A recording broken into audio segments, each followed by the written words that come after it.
मध्य महाराष्ट्र त्याचबरोबर मराठवाड्यामध्ये गेल्या 24 तासांमध्ये मुसळधार ते अतिमुसळधार पावसाची नोंद आपल्याला दिसून आलेली आहे. आणि त्याचं मुख्य कारण म्हणजे काल पूर्व विदर्भ आणि पूर्व विदर्भावर जे सिस्टम होते, म्हणजे कमी दाबाचं क्षेत्र होतं, डिप्रेशन होतं, ते अजून पश्चिमेकडे सरकलेलं आहे. आणि आत्ता त्याची स्थिती पश्चिम विदर्भ आणि ॲडजॉइनिंग मध्य महाराष्ट्र या रिजनवर आहे. आणि ह्या सिस्टममध्ये टिल्ट किंवा दक्षिणेकडे ते थोडंसं त्याचे टिल्ट असल्यामुळं मध्य महाराष्ट्रातील बहुतांश ठिकाणी आपल्याला पावसाची नोंद होताना दिसते. आणि अशीच परिस्थिती येणारे 24 तास राहण्याची शक्यता आहे. आणि संडे नंतर पावसामध्ये थोडासा घट आपल्याला दिसून येईल, असं एकंदरीत अंदाज आहे. 24 तासानंतर म्हणजे उद्या अशीच परिस्थिती असणार आहे. येणारे 24 तास अशीच परिस्थिती राहील. आजच्यापेक्षा उद्याचा जो पाऊस आहे त्यामध्ये त्याची तीव्रता कमी असेल आणि संडे नंतर आपण बघू शकतो की पाऊस सिग्निफिकंटली कमी झालेला असेल. बरं, तुम्ही म्हणले की बेट सरकलेले आहे, नेमकं काय झालंय ते? बेट नाही सरकलेला. It is called low pressure area.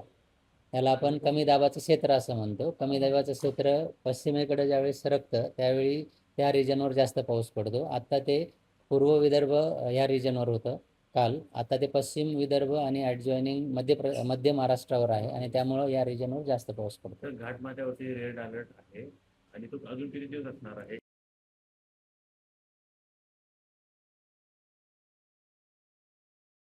नंतरचे 48 म्हणजे पुढचे 24 तासांसाठी ऑरेंज अलर्ट आहे आणि त्यानंतर येलो अलर्ट आहे.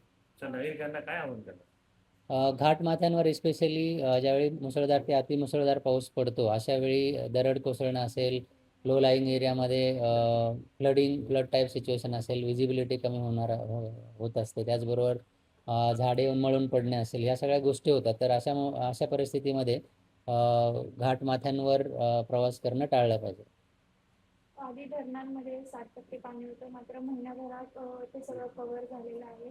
पुण्यावर पाण्याचं संकट येऊ शकतं अशी शक्यता होती, मात्र आता तसं काहीच दिसत नाही. राईट. मग ॲक्च्युली जुलैमध्ये जे 2 ते 3 स्पेल होते पावसाचे, ते एकदम स्ट्रॉंग होते. ज्यामध्ये पहिला स्पेल 1 ते 8 जुलैच्या दरम्यान होता. त्यानंतर दुसरा 16 तारखेनंतर जो पाऊस सुरू झाला आहे त्या कंटिन्युअसली जे कॅचमेंट एरियाज आहेत तिथे जास्त पाऊस पडताना आपल्याला दिसला. आणि त्यामुळं धरणांची क्षमता वाढलेली आहे किंवा धरणांच्या पाणी पातळी वाढलेली आहे. परंतु विदर्भ आणि मराठवाड्यामध्ये अजूनही तूट कायम आहे. पण त्यामध्ये घट नक्कीच गेल्या 24 ते 48 तासांमध्ये जो पाऊस झाला, त्यामुळं ही जी तूट आहे पावसामधली, ती त्याच्यामध्ये घट दिसून आलेली आहे. आणि नक्कीच ही दिलासादायक परिस्थिती मराठवाडा त्याचबरोबर विदर्भासाठी आहे. पुणे शहरासाठी कशी असेल? पुणे शहरासाठी येलो अलर्ट आहे सध्या तरी. आणि येणारे 24 तास पाऊस हा संततधार राहील, कंटिन्युअस पाऊस पडत राहील. 24 तासानंतर पावसाचं प्रमाण कमी झालेलं असेल.